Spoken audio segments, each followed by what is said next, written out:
But Rahubat family.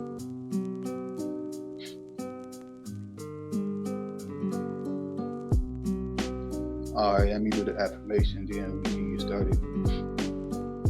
Adu kul bazum traffic the tet padana bit ma ukadus ashu figin the kalu. Aluki fi na ashu kalu kul ashu kalu. Na adu kul fi kalu. Aluki fer gun shu kalu wa kalu kal fer gun shi. Aluki wahid ka kalu wa kalu kalu wahid man.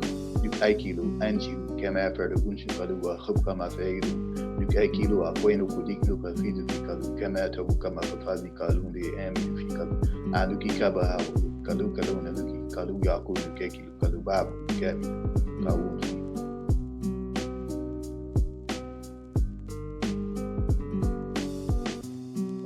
All right, thank you, family. Thank you.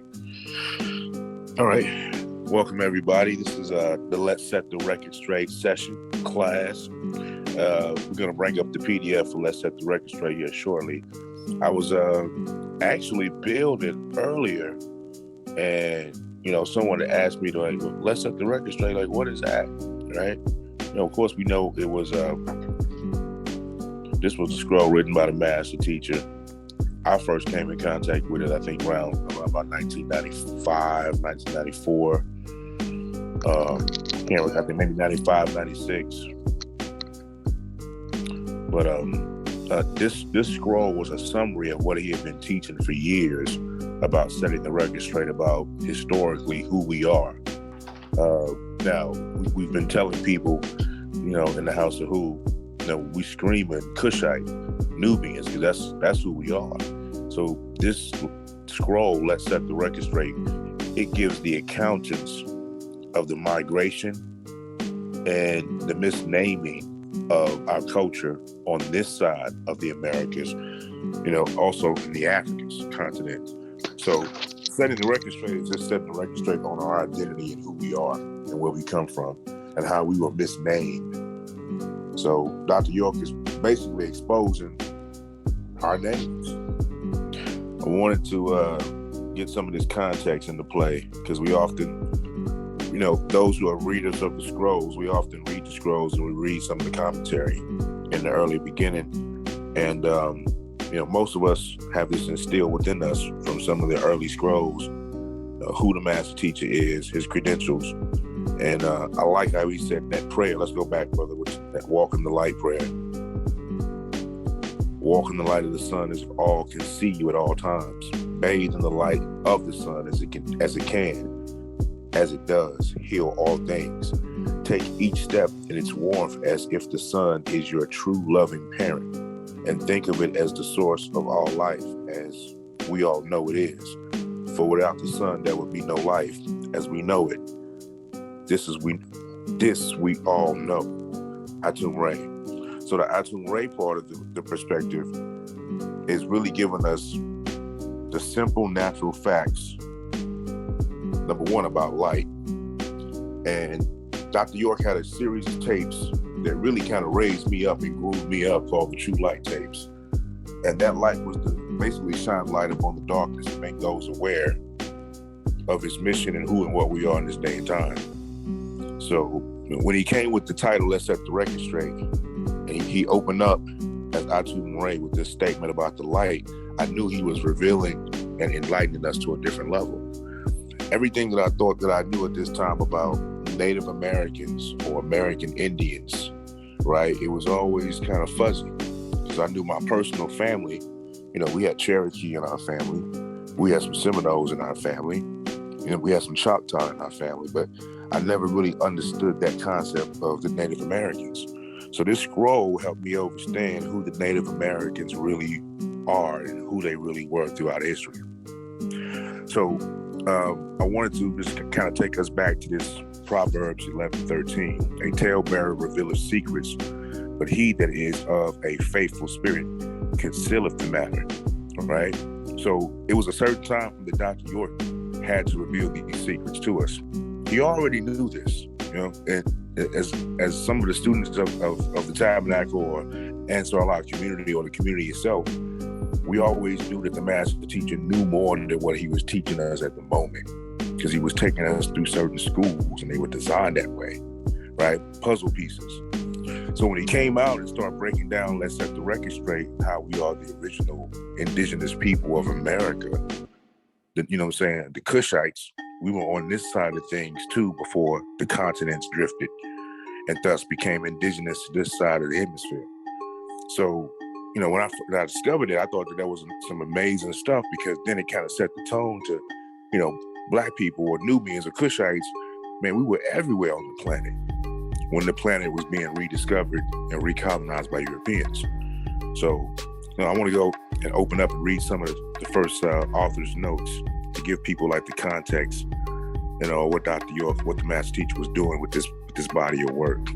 And then I'll get like a volunteer. I get a sister, I get a brother to help me kind of read the first pages, and hopefully we can get through at least about 7 pages tonight, family.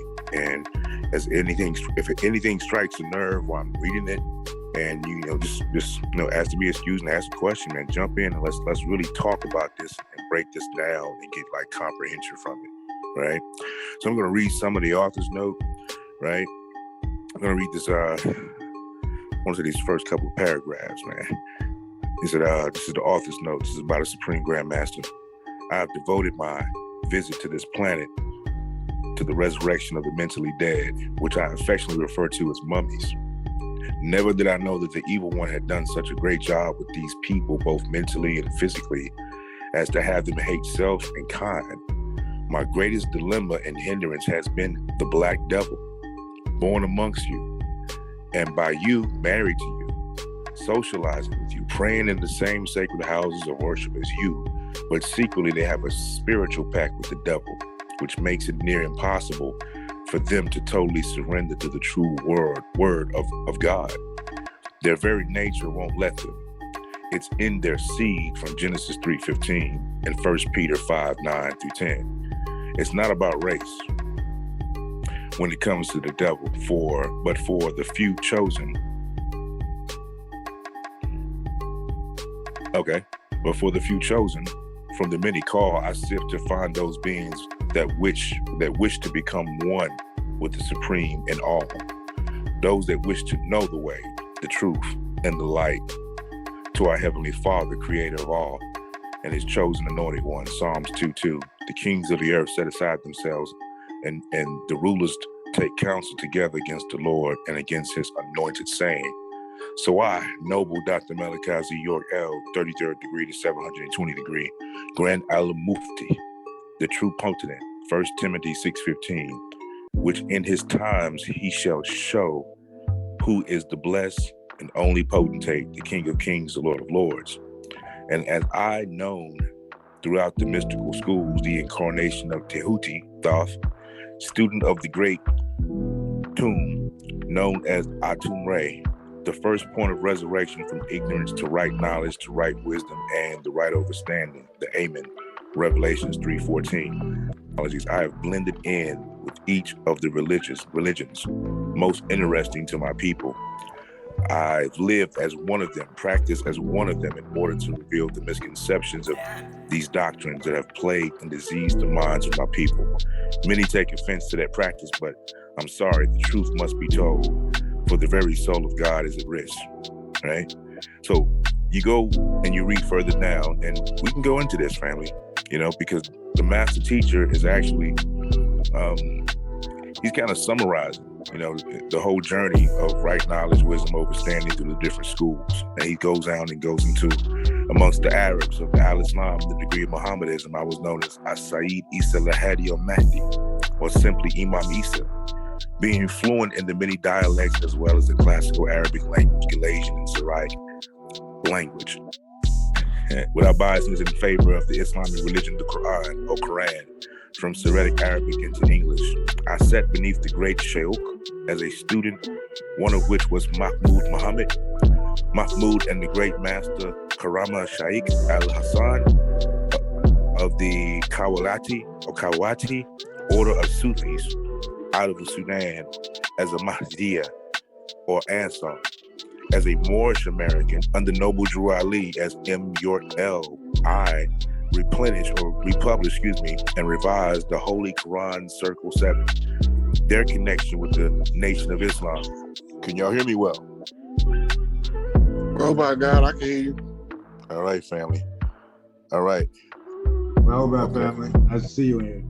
All right. Okay. Nation of Islam, known as the Black Muslims, encouraged me to do an in-depth study of the teachings of Master W.D. Farr, Allah in person, to his final messenger, the Honorable Elijah Muhammad. I released several books explaining in depth their doctrine, which led me to another ex-member of the Nation of Islam called Clarence 13X, a self-styled Allah who founded the 5% of Nation of Gods and Goddesses and collected data and published the Problem Book, their interpretation of the English class lessons of the Nation of Islam, right?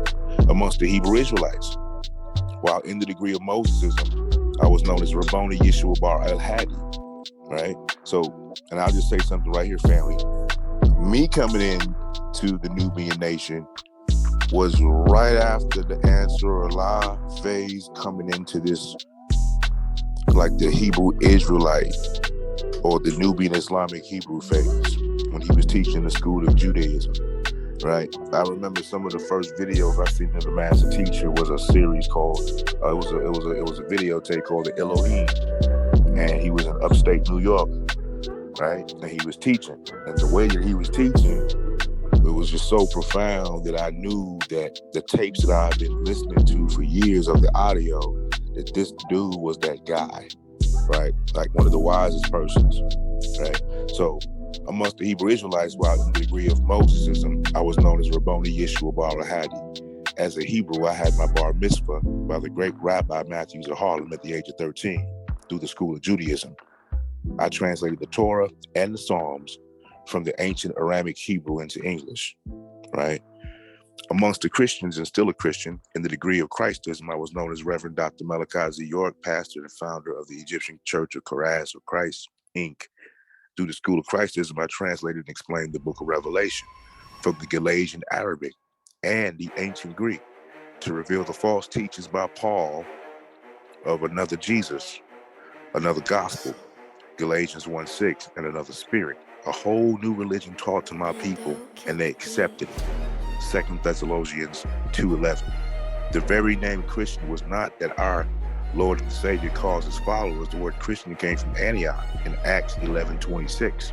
We and the children of God in Jesus Christ, or Yeshua HaMashiach, is our Savior, the willing sacrifice, right? In this day and time, I received a new holy tablet, 2 Peter 3:16, our own scripture that each day as scientists, astronomers, paleontologists, and the likes uncover the new evidence, confirming that it was indeed divinely inspired, and is not merely a book, but a revelation of Holy Scripture with the prophecies of the future, which are manifesting daily.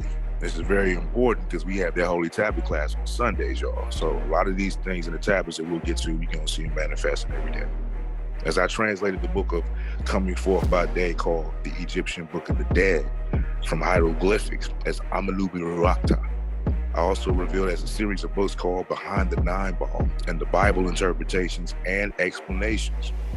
I felt it is my duty as a true reformer and savior to my people to make that which is unclear clear, to prepare them for the coming of the true Messiah of God in these last days and times. Matthew 24:27. I've also revealed the doctrine of those called the Hebrew Israelites and the likes with a series of books called 360 Questions to Ask in 3 volumes, over 1,000 pages each, entitled The Degree of Mosesism, The Degree of Christism, and The Degree of Mohammedism, covering any questions anyone could have pertaining to any of the 3 monotheistic religions, right? So now at this phase, family, the master teacher is going into some of his credentials when it comes to the lodge, the Masonic world, the degrees and all the hierarchies he traveled through such. He said, I also traveled the rough and ragged path of Freemasonry, and I've arrived at the Imperial Grand Potent internationally of the ancient Arab and Oriental Order of Nobles of the Mystic Shrine, New Mecca Temple, number 11. The master teacher goes on to list all those lodges, right? We can actually scroll down to a little bit further, family.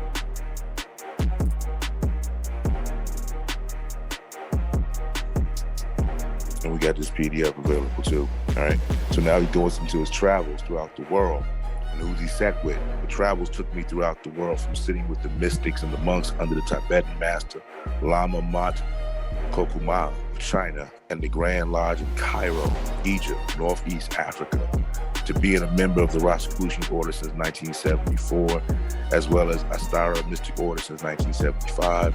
So again, the master teacher, he's just throwing the credentials out there for those who need him, right?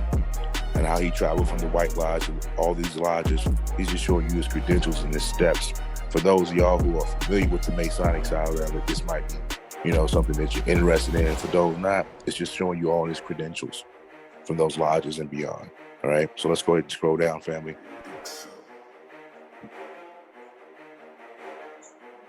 So as we got the table of contents, we're gonna go to the actual first page.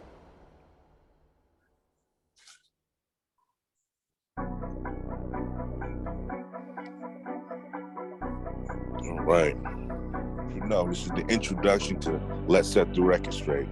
That whenever any form of government becomes destructive of these ends, it is the right of the people to alter or to abolish and to institute new government, laying the foundation of such principles and organizing its power in such form as to them shall seem most likely to affect their safety and happiness.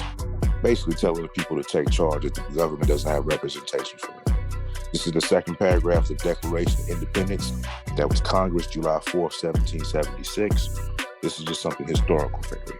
Right? Is that the purpose for this scroll is to set the record straight. This is only a portion from a scroll that is in the hands of those who are members of AEO, which is Ancient Egyptian Order, and Ancient Noble Hours of Mystic Shrine. The name of the scroll is the Sacred Records of the Moor. It's a sacred book that is only for those of the elite ones chosen by Al Mufti, Divine Imperial Grand Potent Noble Reverend Dr. Malachi Z. York L., 33rd degree to 720 degree, himself, to receive the overstanding of those things, which are merely understood by those who think they know. This portion was taken out for the mere reason that you must know who you are in these days and times. When so many leaders are talking about nation, sovereignty, inalienable rights, reparation, charters, recognition, and most of all, reclamation of who and what they all really are, and from where they really came, the contents within this scroll is a must for you to know. It is the utmost importance for you to have this knowledge. This is held within the excerpt from the great book, the title of the book, Let's Set the Record Straight. It's so named because there are many records, tales, stories, fables, and downright lies about us as a people, and I can go on, right? Question to everybody that's listening or those who chimed in. Right now, we have just started reading the scroll by the master teacher, Let's Set the Record Straight. It is a classic. He always told us it was a must-have. I just read that he said it was a must-have. Please try to get this PDF and familiarize yourself with it. It's basically breaking down our identity and where we stand at right now, right? All right, so right now at this point in time, I need 2 volunteers just to read a page each to help us out as we go through the first couple of pages. We're going to page 7 tonight, family. So if I can get a sister to volunteer first and then a brother to volunteer second, and as each of you read, I may interject at times just to kind of spark up the conversation with the family. So please let me get a sister to read this next page and a brother to read the page after that. Cool. Yeah. Okay. On page 2, that's where we're reading started from? Yes, sister. Thank you. The book, Let's Set the Record Straight. It's so named because there are many records, tales, stories, fables, and downright lies about us as a people, and I can go on, that have been written or told on who the people of color are, our origin, our story, as opposed to the stories told about us, referred to as his story, etc. You have heard many stories on where you came from, and they were just that, stories. Never before has anyone taken the time to gather all of the facts and set these records straight. However, many of our leaders, both male and female, talk on these subjects. We're called everything. We're Africans, we're Muslims, we're Asiatics, we're Aborigines, we're, what is that? I can't read that. Saracens, I don't know. We're Kemites. Saccharins. We're Moabites, we're Moors, we're Negroes, we're Afro-Americans, we're Nubians, we're Yoruba, we're niggers, we're Spades, we're colored, we're Ethiopians, we're Rastafarians, we're Black Jews, we're the Israelite Church, we're the tribe of Shabazz, we're the Nation of Islam, we're Ansars, we're Native Americans, we're West Indians, we're 5%ers, we're Hispanics, we're Latin American, we're Christians, we're Jehovah's Witness, we're the Seventh-day Adventists, we're Freemasons, we're Hagarines, we're Elks, we're Shriners, we're Ashanti, we're Igbo, we're Caribbean, we're Puerto Ricans, we're English, we're American. Call ourselves Ishmaelites, Israelites, and the list goes on and on and on. However, when you begin to investigate each of these names and investigate the leaders and their knowledge of the language of the group which they say they belong, you find charlatans, hypocrites, and downright phonies. They are starstruck. It's just another way of performing before a large crowd, feeling important, massaging their own ego. It's the look important syndrome. You don't need that anymore. You need the facts. You need your leaders to do research and to back up everything they say with documents, not just words that sound good. Make them produce documents. Okay. Yeah, thank you, sis. That's fire. You know, just going back a little bit earlier when she was reading what he was saying, they call us this, they call us that. As he was going down all the names, and everyone that's listening really thinks about it, that's pretty much our family. You know what I'm saying? We got Christians in our family, we got this in our family, we got that. Every name that they're breaking down, that's just family. And I always notice, even in the Ansar days, when the master teacher was doing this back in the 60s and the 70s, he always included Puerto Ricans as being black people, as being Nubians. He always did that. So it got me to study up on it. You know what I mean? I'm like, oh, we the same people. We were just dropped off in different places because of colonialism, but we were already there before colonialism happened. So it just kind of broke down the whole family structure of how big the Nubian family is. Man, we Kushites run deep and we all over the planet. So, you know, I'm gonna get a brother to read this next page. Let's set the record straight. This should be page number 3, and it has a question the doc is gonna be asked. So can I get a brother to read the next page, please?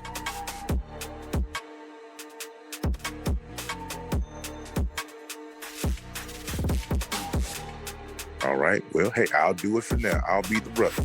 How about that? Let's set the record straight. This is page 3. Words that sound good, make them produce documents to prove it. If they tell you that you are from the tribe of Shabazz, make them prove it. With ancient documents, with pictures, with slabs, with tablets, with carvings, with engravings, with records, with documents and scriptures, you'll find in most cases they can't do it. With the contents of this book, you shall know the facts about your place on the planet Earth and even beyond. The origin of your story, where you came from, and what you are today. The origin of the Moors and the Islamic involvement, the Olmec, and the different Native American tribes, in particular the Washita, of whom I am a descendant. The slave trade, the desert Arab, and his desecration of the religion of Abraham and his propagation of a new religion called Mohammedanism. The sacred societies, and from whence they derive, and many other subjects will be expounded on in this book. Read it with an open mind, study it, research the facts, and then assimilate it. Question: who is Noble Reverend Dr. Malachi Z. York L., 33rd to 720th degree? Answer: Noble Reverend Dr. Malachi Z. York L., 33rd, 720th degree is simply York, according to his birth certificate. He is a descendant of Ben York through Old York, referred to as Yusuf bin Ali, a Malayan Moor, as well as a Seminole from the Yamasee Native American tribe of mound builders, affiliated with the Washita. We call him the Supreme Grand Hierophant of the ancient Egyptian order, AEO, Mir or Pyramid number 9, and the Imperial Grand Potent of AEO and ANOMS, Worshipful Grand Master of NGI, the Nubian Grand Lodge in Georgia. The Rock Eagle Mound is built by our ancestors, our own ancestors. The Yamasee tribe of mound builder, affiliated with the Washita, is an order that protects the secrets of their tribe, the Yamasee, their language, and their culture, which links back to the Moors and the Nubians, to what is called Egypt, and it's called Nuwapo. He has been known to us by many names over the many years. His religious family ties to Nubia in Sudan, and they gave him the name Isa Abd Allah ibn Abu Bakr Muhammad, which was given to him by a Moor named Sheikh Daoud Ahmed Faisal of the Islamic Mission of America on the date June 21st, 1957 AD, when he was 12 years old.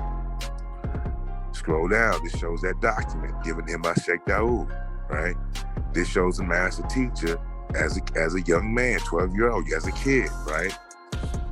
It says later, the same Sheikh Daoud issued him an Islamic birth certificate as Isa Ibn Allah Muhammad, with his father's name David York and his mother's name Mary C. York. His father listed nationality is Nubian. His mother's listed nationality is American. He was also given a certificate of recognition called Muslim Missionary Certificate, issued by the Islamic Mission of America Incorporated for the propagation of Islam, right? Defense of the faith and the faith of the Islamic mission. This is affiliated with the Ansarullah Masjid of the Nubians, and appointed director with Imam Isa Abdullah ibn Abu Bakr Muhammad, signed and sealed by Sheikh Daoud. That was in 1944 AD. It was issued on the 11th day of November 1972. So right now, once again, doctors are showing, the master teacher is showing his credentials to going back to when he was a kid. He was given these certificates by the man who brought Islam to America in a format where it could be taught, which is Sheikh Daoud, which was our teacher's teacher. You feel me? This is the master teacher's teacher.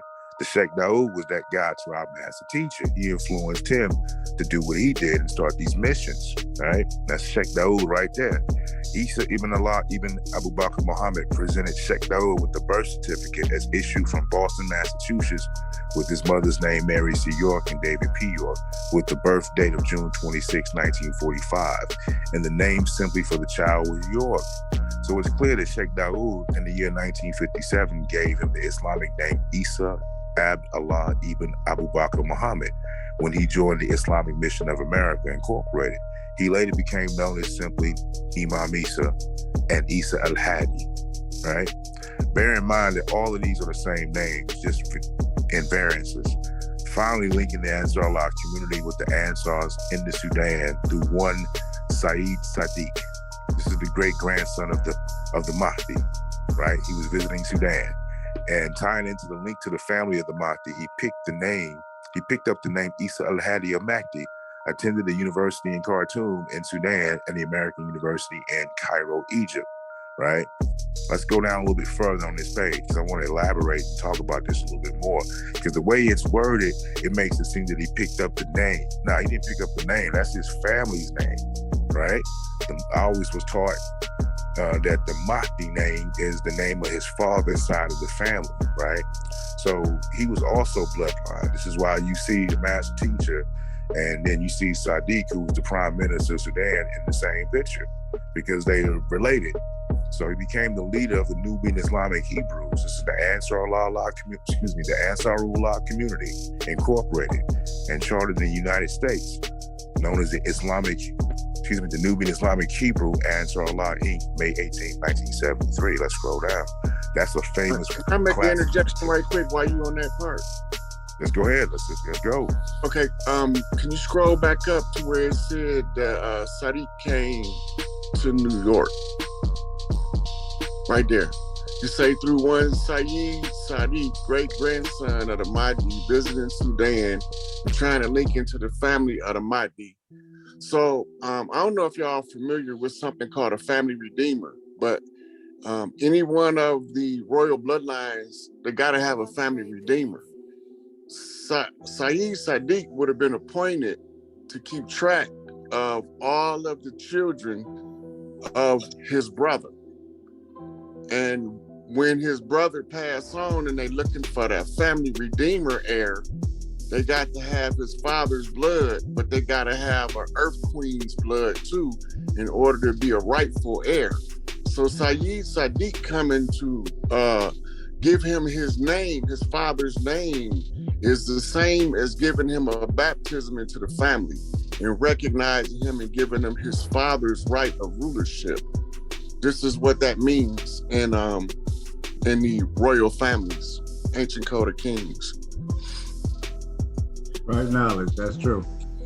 Thank you, fam. Thank you, bro. Thank you. Right, and let's scroll down. Pause up right here. I just got to go back to that photograph of him and the staff in it. Him and the staff, right? He had taught us that there was some symbolism behind that staff, as Elijah Muhammad predicted that he would basically be the teacher after Elijah Muhammad. That staff symbolic of the letter Lamb, the Arabic letter Lamb, right? One of the first scrolls that I read was a book called the Book of Lamb, right? L-A-A-M. And I read that book as a kid, never knowing that a few years later, that book will probably be not published again because it offended some people in the Nation of Islam at the time because it was breaking down the truth about Master Farad Muhammad, where he really came from, right? So I always held that picture in gratitude because it was symbolic of what Elijah Muhammad predicted would happen in the man behind the letter Lamb, who will be able to explain the language, was Dr. Melikazi York. So let's scroll down a little bit further, family. Y'all see that picture with the master teacher. You'll see Sadiq there as like his cousin, right? So all the while beneath this Islamic religion was a Native American through the York family. Ben York ties him back into Malayan Moors, who later became known as Yamasi through the Almacs, who were originally called the Nubians or Nuboons, as the Washita, also called Washita, Native American tribe. They later tied back into the Yamasi Seminole Native American tribes of the creeks that run through Georgia, right? Now, while identifying with his spiritual side of the family in Sudan, he bore the name Isa al-Hadi al-Mahdi. Yet, when he dropped the Ansar sect of Islam as a religion, some of the family in Sudan began to disown him and his group, all right? Let's scroll down. While York was a Muslim using Imam Isa as a religious name, his enemies, the Orthodox Sunni Muslims and the likes, would constantly throw up in a derogatory way to imply Imam Isa was not of Sudanese birth, but rather an American-born Negro named Dwight York. The name Dwight, as you see, does not appear on the Boston certificate, simply York. In fact, Dwight is his son's name. These Sunnis took great pleasure in throwing the name Dwight, as mentioned, one of his eldest son's names, unbeknown to them that the name York had greater meaning and significance than the Muslim name, and ties him directly to a Native American tribe and Yamasi tribe of Black Native Americans and Seminoles through his grandfather, Ben York, who married a Washoe woman, making him a Washita. Pause up right here, family. What I was just reading, and I've read this before in this book, right? When it says it tied him into the Native American side of the family. In some degree, you personally had to be walking the journey with him to kind of understand why he was leaving the Islamic side of it, right? It was a lot of things happening, and then it was just time to take us to a higher level, right? We had just had, the revving up of the government with the war on the Muslims because of certain attacks on America. And, the master teacher foresaw that. So he told us a long time ago that he was going to take us out of the Islamic phase of our school and take us into another phase of it. So he was completely coming out of that, before, coming down to Georgia. And once he got to Georgia, we was completely out of the Islamic side, more or less the religious side altogether. So when it says he was kind of using his other side of the family, his mother's side of the family, to move the new information and the new school of thought further, because he had taught us everything he came to teach us on the Islamic side of it. So that was always my perception and comprehension of it. Like, you know, this man is connected to two great lineages. On his father's side, going back to the Mahdi of Sudan, who's a blood relative of the Prophet Muhammad, which takes us all the way back to Abraham's bloodline, right? So, and then on his mother's side, you know, he dropped in this scroll and taught us through various classes, and he's related to Ben York. You know, Ben York, I learned about in school, was the guide for the Lewis and Clark expedition that came through Tennessee. That came through the Mason-Dixon side on the line on this side. So I'm like, wow, this Ben York knew like 19 languages, and he kept Lewis and Clark from being killed when they were making their campaign to discover new regions for the settlers. So it's kind of remarkable that Dr. York has two superior great lineages that are historically, you know, documented, right? So, yeah. Let me get a sister again, man, since I'm the brother that's Can I get another interjection in while you... Absolutely, family. Go ahead. Okay, so right here, he's talking about Ben York. But if you got to go back to the Lewis and Clark expedition, because there's a very known female that was accompanying them as well on Sacagawea. Right. So Ben York is classified as her son's father, or her children's father. But that's all the Jacobins usurping the original people. He's showing you where they jumped in his bloodline right here with Ben York. Ben York's fez is in the George Washington Memorial with all the rest of them that gave the feather versus fez challenge. And this is him showing you how he redeemed his motherline, which is the York right, the right of the Yorks to receive the motherline blessing that had been stolen by being York by passing himself off as the rightful heir under Sacagawea. But if you don't know the switch that took place, you wouldn't know that's what Pop's doing right here. He's showing you how he reclaiming his birthright from the Scottish right, who stole it from his mother off the York right. War the Roses. Oh, fire. You know what, bro, I always thought about that too. In the lodge, when they say, you know, the York right, the Scottish right, I thought York right. Does that tie into York, you know, Dr. York's name and his family and New York and Old York? Like, you know, the York right is the Blue Lodge, and the Scottish right is the Red Lodge. Now remember, we talking Albert Pike, 32 degrees Scottish Rite, Freemason. Right. We talking George Washington is Albert Pike when you take the beard off of him and draw him instead of take a picture. Okay. George Washington chopped down the cherry tree.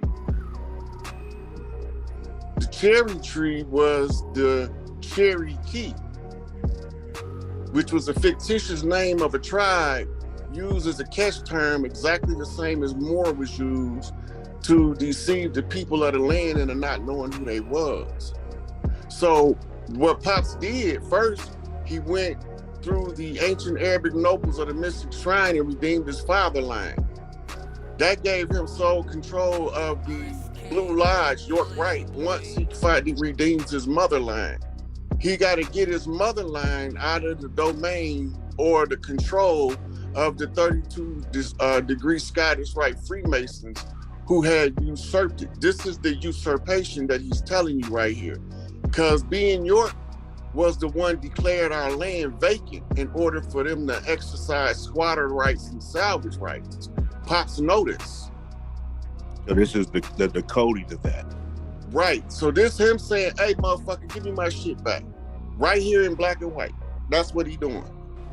And I noticed the highlights of it when we read a little bit further down.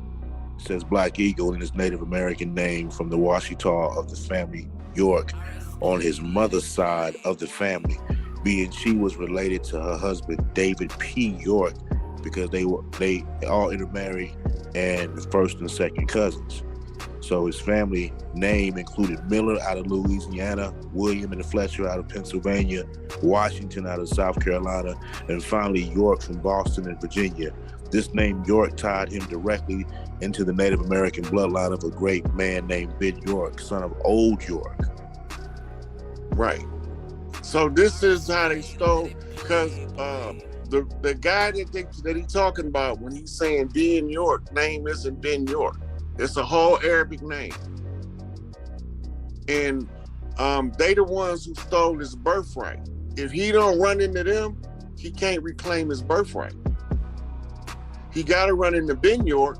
Ben York means son of York, and Old York, which means the first York. So you're going back to the first York that overthrew the family, which came in the ancient Arabic nobles of the mystic shrine. He's showing you a whole family redemption, but you reading the scroll that he's straightening the record out. This is why they took him off the manifest. This is why he couldn't walk with us. He redeemed his entire family line, mother line, and father line. That gave him what you call the royal arc degree, the purple, crimson, colored red, and the purple robes. Right. So when he reclaimed his, now he have to put it out there because it's one more of us that he's trying to reach to do the same thing, to reclaim the bloodlines, so we can all reclaim the land. Yeah. So it's like a blueprint of his declaration for that. Yep. He's showing us step by step the redemption process of both sides of his family. And he's showing you who in the family made contact. So he's even showing you in the ancient Code of Kings, it says that the rightful heir has to come by the child of two relatives, first and second cousins. This showing you David P. York being his father on paper over here. Right. In order for David P. York, if he's following his bloodline's rule of inheritance, the only way he can legitimize and pass the torch to Pops is because he have to marry his mother. Yeah, because that's redeeming the bloodline. Yeah, and most of the royal bloodline was done like that to keep it within royalty, to keep it within a certain bloodline. Right, because you got to have a double layer of rulership in order to have a superior claim. Right. You got to have the rulership from the father line, and then you got to have the inheritance right from the mother line. But your sister, your oldest sister, sitting in the second seat, she heir to the throne of the mother. That's wild that you would say that too, bro, because he had taught about the mitochondria DNA, right, and how it moves through the mitochondria from the mother to the child.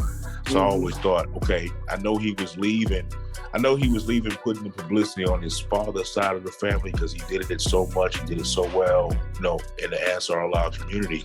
But when he shifted with this new book, Set the Record Straight, I think it was probably 95 or 96, he was leaning on his mother's bloodline side of the family. And man, I had no idea it was going to go this deep and this far, all the way back to that Ben York. And that's the same Ben York that was with Lewis and Clark. I'm like, damn, this is the same guy. Then he put the picture, I'm like, this is the same guy from the history books, man. This shit is crazy, but it's true. Yeah. He's showing you how our bloodlines is infiltrated and how we redeem. You gotta be most loved, most respected in your family. Both sides count. Once his father line recognized him for his works in Al-Islam, then they can give him the father's right of rulership. But when his mother line get redeemed, now he can inherit. They fucked up. Pop's about to ball out on their ass. Hey, brother, let's go to the last page we're going to read for this evening, man. Let's go to page 11, family.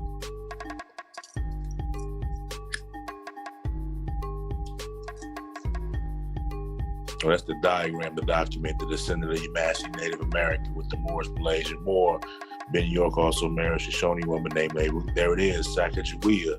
Thus you have the Shoshone Nubian tribes. So Ben York is something else that this book covers too, family.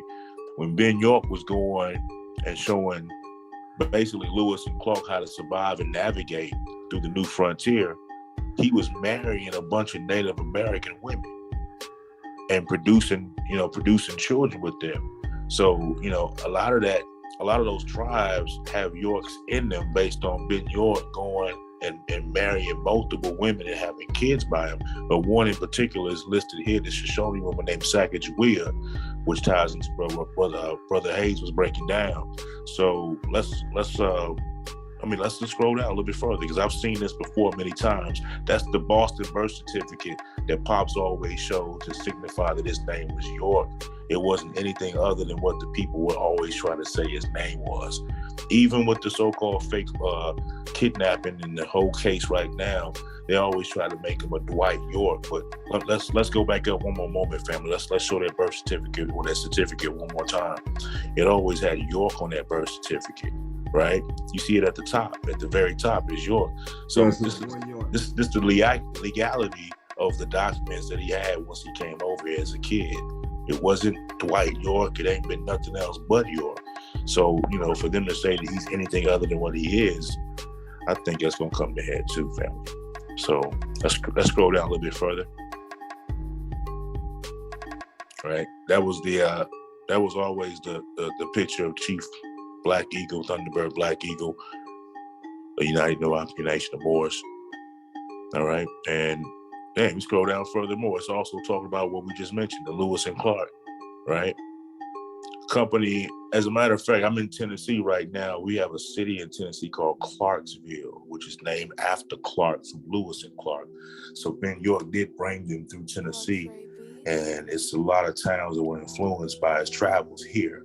That's to say, the company Clark from Clarksville was his servant York, a black man of exceptional size and strength, who had served the family as a slave since birth, as had his father, Old York, from his mother, and it's going on and so forth and so forth. I think these pictures beneath are showing Dr. Malachi York's family side on his father's side, right? So it's showing his grandfather's great-grandfather, which takes it, to the tribe of the Mahdi, the family of the Mahdi, which takes him all the way back to the Prophet Muhammad. Let's scroll down further, family. Of course, you see Dr. Malachi York's biological father, Hadi Abdul Rahman Al Mahdi, who's the son of Abdul Rahman. And there was a tape out that I used to listen to when I first came in the community as a kid called The History of Imam Misa. I think people have removed that tape because it breaks down the history and the birth of Dr. Malachi York, but it makes reference to him being born in Sudan, June 26, 1945 AD, and then being brought to America as a young child and growing up over here with us over here. So now it says the question, who is Ben York? Answer, Ben York was the given name of the son of Yusuf bin Ali, also called Abdullah ibn Ali, born 1756 to 1861, and a washerwoman named Radra Salim Idris, also known as Rose, the daughter of Sharafa Salim Idris of the Irisid dynasty, who were Moorish Malayans who came with one of the many ships that sailed over here from Africa by African navigators from Mali. Riding the African tide or currents, the Idrisid dynasty were the first Arab rulers of the whole of Morocco. They were the descendants of Bilal, son of Reba and Hamama, an Ethiopian Moor born in 551 to 641 AD. This Bilal was of the Hebrew Essenic branch of Shriners, who was responsible to pass the scepter of rulership from Israel to Ishmael, giving Muhammad his link to the ancient Shriners. All right, let's scroll down a little bit further. That's heavy right there because in teaching us the school of Islam and Sufism and mysticism, the master teacher had broke down that the current and modern day Shriners, they adopted or they were adopted by certain sects of Islamic faiths. So you see a lot of Islamic imprint on the Shriners' customary garb, right? Because they were given a few degrees from the schools of the Islamic schools, namely 3 out of 360. So in the Masonic doctrine, they always practice on these 3 degrees, and you always hear these these 3 degrees mentioned throughout a lot of the writings of Dr. Malachi York, but it kind of makes reference to the culture and the history of the ancient Nubians. It's kind of like they copied our shit with lesser degrees because they were savages, right? So we broke them off and civilized them. Some of that civilization allowed them to kind of creep into some of the dynamics of our mystery schools and our Sufi orders. So they kind of mimic them. So a lot of the things that you see today with the Shriners or the European Shriners are like the mimicness of our ancient mystic practices, for lack of a better way of saying it. Let's scroll down a little bit further, family.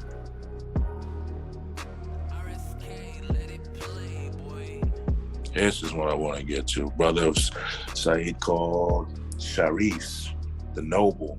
This is something that Dr. York taught me and taught us a long time ago about the family of Sharifs, which takes us back to the Prophet Muhammad, which is where they get the word sheriff from.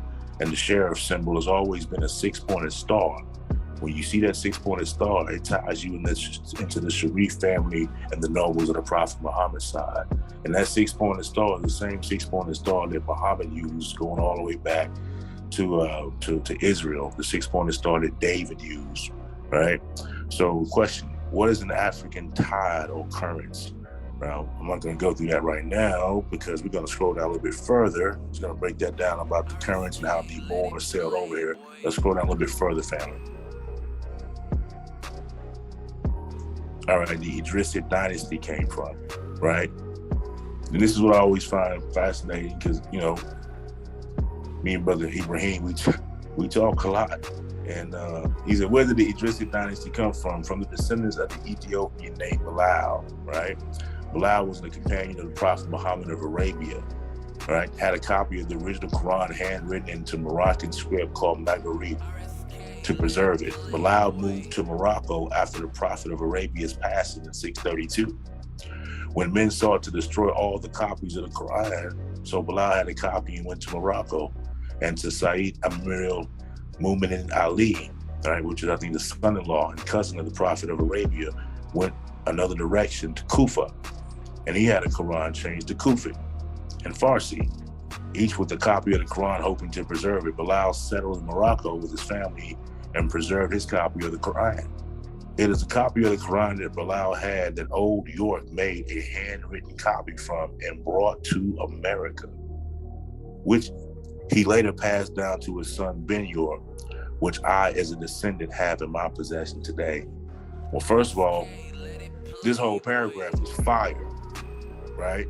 It says, it is a copy of the Quran that Bilal had that Old York made a handwritten copy from and brought to America, which he later passed down to his son Ben York, which I, as a descendant, have in my possession today.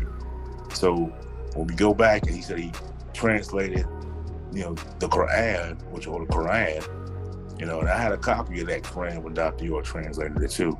You know, I had probably overlooked that this was like where he got it from, right? So, man, that's a powerful statement. So we have any questions right now, any comments? Remember when he said that he got the original Quran, a copy of the original Quran in his hand, and the Arab world went crazy and called him all kind of kafiroon? I remember that. And he told me to challenge me and I'll produce it. He was What I'm talking about. This is fire. Hey, I forgot this. I forgot that this is what it was. You know what I mean? So I'm like, wow, man, this is some powerful stuff. All right, so next question. Who are the Idrisids? The Idrisids were the earliest Islamic ruling dynasty of southern Morocco and Mauritania, who came into Morocco before the invasion by the Dogon Malayans and the Senegalese in 1727. The Dogon tribe of Mali, right, produced many early sailors, as previously mentioned, such as Mansa Khan Musa, who sailed over here to the shores in search of his half-brother Abu Bakr, who had the same father but different mothers. Mansa Khan Mansa, who dropped Islam and sailed here to America in 1311 and mixed in with the Washita tribe as Olmecs, who were originally from Nuba, before they tied into the vines. So this is another powerful verse right here, man. Of course, You know we what know tied to the vine is, right? well, they mixing in with us. Right. But the vine is the main bloodline. So they trying to get back and get some of the bloodline of Tahuti so they don't get motherfucking slaughtered. That was going on. Tying back into the vine. Okay, so when Abu Bakari, the half-brother of Mansa Khan Musa, arrived on the shores of America, they were already Olmecs from Nuba of southern Sudan. Both men were known as Nubians, the original non-ether woolly-haired beings, and not the Nubians. The Olmecs were also referred to as the rubber people. They came here before the continental drift by walking here millions of years ago and setting up what is called today Atlantis, coming from the ancient Misraim language of the Ashuric branch of Kushite language, and can be found in the Arabic as Adlan, from the root word atla, meaning to vacate, vacation, or travel to another place.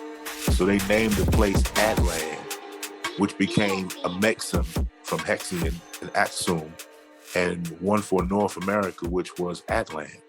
So these are some of the heads of the Nuba, or the Nuba chiefs of Africa with the Olmec stone, basically saying that we were already here because we were here before the drift. We just walked over here before the drift, and we were already over here living. Right? It's something I talked about earlier to a sister. I was telling her that we were already over here, existing prior to Columbus, prior to the Vikings, prior to any Europeans even being born on the planet like 6,000 years ago.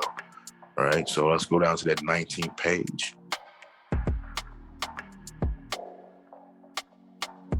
All right, so on this one, man, can I get a volunteer to read this one for me, please? Page 19. Question: where did the Nubians or Olmec come from? The Nubians or Nuwapians come from Nuba, a country in southern Sudan, which included Ethiopia, originally called Aksum, Uganda, and Kenya. They are also the original 9 ether woolly-haired beings, descendants of the Anunnaki. In the Nubians language, Nuba is said to mean gold. This is in reference to the gold that was put under their feet. This gold can be traced in Genesis chapter 2, verses 12, where it says that the gold in the land was good. The word being used is zahab or zahab, not nub. There are many different words for gold in the dialects of Noah's seed. They are Bausar, Kalrutz, Katham, Sagor, Fowls, and Zahub. As you can see, Nub is not one of them. The word Nub or Nub is the root word of Nabi or Nubians or Nuwapians. It means color inclining to black and reference to the Nubuns, the kinky, woolly-haired people. When you look up the language of Nuba, you will see that it takes you back to a kind of the Kushite dialect. When you look up the language of Nuba, you will see that it takes you back to a kind of the Kushite dialect, which also includes the Hamites, the Putites, and the Mizramites, who are the descendants of Noah and his sons. The original Nubians migrated from the Persian Gulf up into Sumer and set up 7 kingdoms. The first kingdom was Tilmun. The second is Salam. The third is Mu. The fourth is Lumeria.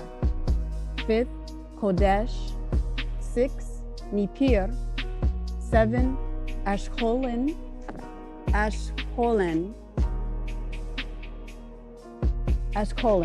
and some stayed, while others migrated west to Egypt and set up 7 more kingdoms: Sippar, Kish, Cutha, Sharupak, Uruk, Isin, and Eridu. Kish became Cush in the Bible. After Noah's time, Phut took over Libya, Cush took over Ethiopia and Sudan, and Mizraim took over Egypt. They also migrated over here to America and settled in what was then known as the land of the frogs. And I want to make this point. Thank you, sister. I want to make this point.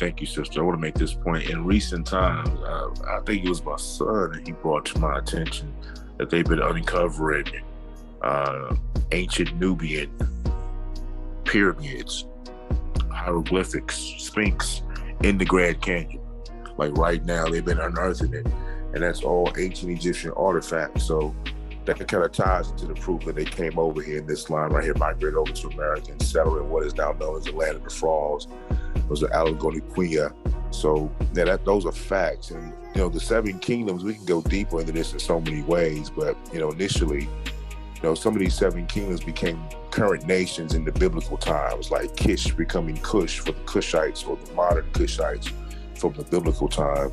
And you can see how Ethiopia and Sudan came about after that. But a lot of these ancient kingdoms that were set up by these 2 district groups of Anunnaki that went one way and then went west, you kind of see how they became some of the ancient kingdoms, even like the 5th kingdom being Kodesh, 7th being Kabbalah, what they would call in modern ancient Africa.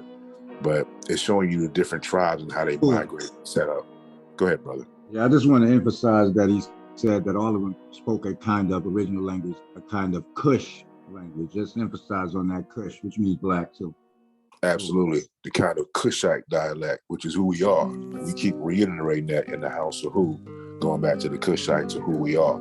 That includes the Hamites, the Phutites, and all that. But initially, like you said, going back to that Kush dialect is right there, the Nuba. All right. Does anyone have any comments or any questions? Because we can go so deep on this one page in so many levels. But I want some of the new ears just to get the concept down that he's giving you an origin trace. After he defined himself and broke his family down, his line down from his father's side to his mother's side. Right now, he's giving us more like an origin story. Does anyone have any questions, comments, concerns, or insults? Hua, I have a comment. Elijah Muhammad put out, a CD years ago, back in the late 60s, early 70s, called 2 New Books. I put it up inside, where so everybody could check it out, listen to it. And also that reconfirmed the letter Lamb, the book of Lamb that, Dr. Malachi, put out, as well, so everybody can, check that out for reconfirmation that, who really had the letter Lamb. Who? Yeah. I want to add to that too, brother. That letter Lamb, he went and he got intense with that in the book of Lamb. Elijah Muhammad was meaning also one who would have the knowledge of the letter Lamb, which is that letter in the Arabic language, where we would kind of equivalent with the letter L. This is some of the original printings of the Holy Tablets. He would always start with the Lamb letter. He would say, lo this and lo that letter Lamb. So he was giving you a part of that prediction that Elijah Muhammad made, that when he put out the Holy Tablets in 96, damn near in every verse initially, he was starting with the letter Lamb, letting you know, hey, I got the understanding of the letter Lamb, I speak the language. So it was really a message about the person that would come to be able to decipher the language, the meaning of the letter Lamb and what it meant. So it's kind of significant of the Holy Tablets as well. Good point, brother. Very good point. Any other questions or comments right now, just dealing with this page or everything we've read so far tonight, family?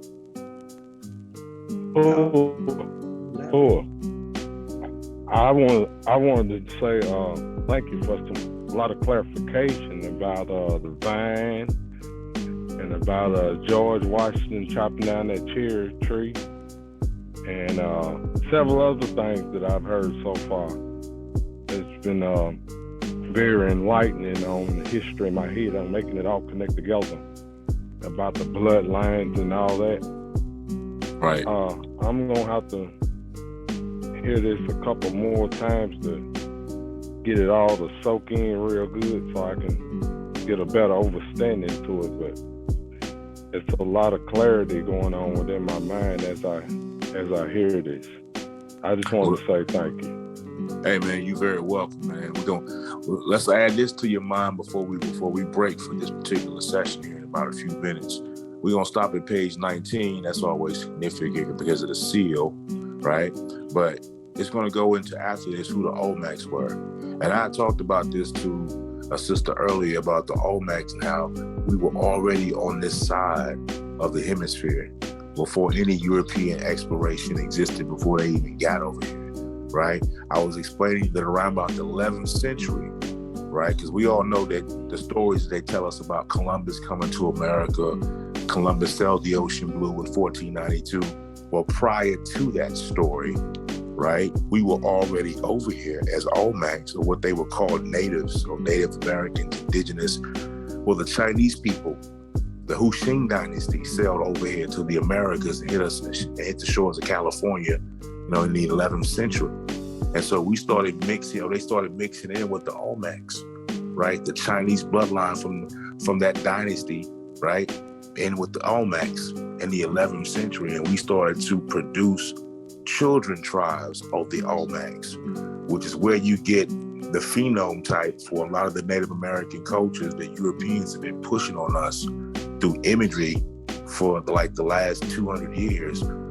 The kind of Native Americans that look almost Asian with the long, straight, hollow type of hair.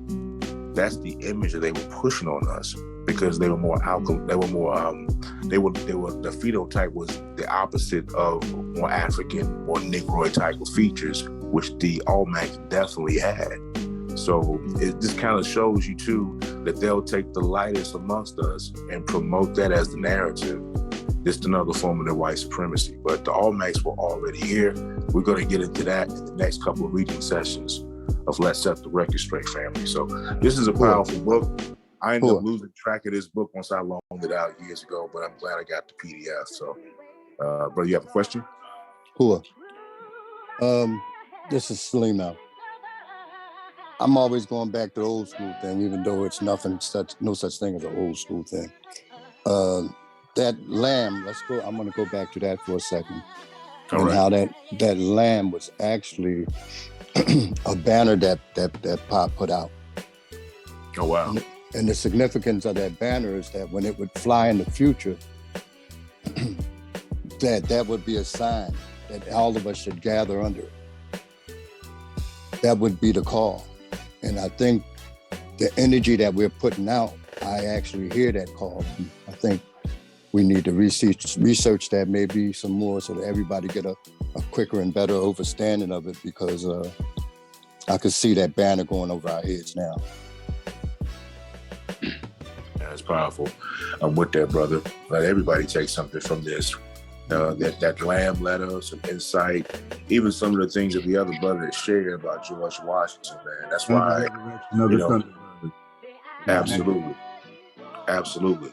So I appreciate all the input, family, and I'm gonna do that. I'm gonna go look up further that letter lamb and the whole dynamic of that banner, man, because I've been feeling that for a lot of time too.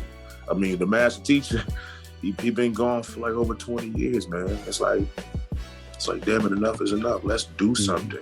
Let's do something right now. Or wow, why the fuck are we here? Excuse my language. Like, let's do it now. You know what I'm saying? So we got some work to do, family, but we supposed to do it. No, we ain't got much time left. You know what I'm saying? We doing it right now. So let's just keep reaching out, keep having these sessions, and keep taking it further and doing what we know we need to do. So I like to thank everybody for tuning in tonight, man, because y'all give me energy, y'all give me power, and I hope I do vice versa. Also, let's reach out to new souls and bring them in the truth. Absolutely. And Tuamana, able to talk a little bit now, Chris Love. I wanted to say something about the end part when you was reading about the different lands that was set up. It was 14 and all. Right. You know, when y'all gotta let these people understand that the reason they couldn't find the Garden of Eden, that they call it Garden of Eden, because it was more than one garden. It's actually 14. So those 7 lands, you got 7 and 7, which means 14 gardens of Eden. So we're gonna have to let them know that that's the Garden of Eden. All of those lands were called the Garden of Eden. It was 14. Thank you, man. I appreciate that. Yeah, we're gonna go in deeper with that story too, because there were 2 distinct groups of Anunnaki that went one route. They did 7 cities, and the other went, I think it was like 300 and 300, you know, but they ended up founding these 7 cities on different sides of that plane right now. But thank you, bro. We're definitely gonna go into that the next session of Set the Record Straight. So I really appreciate that, family.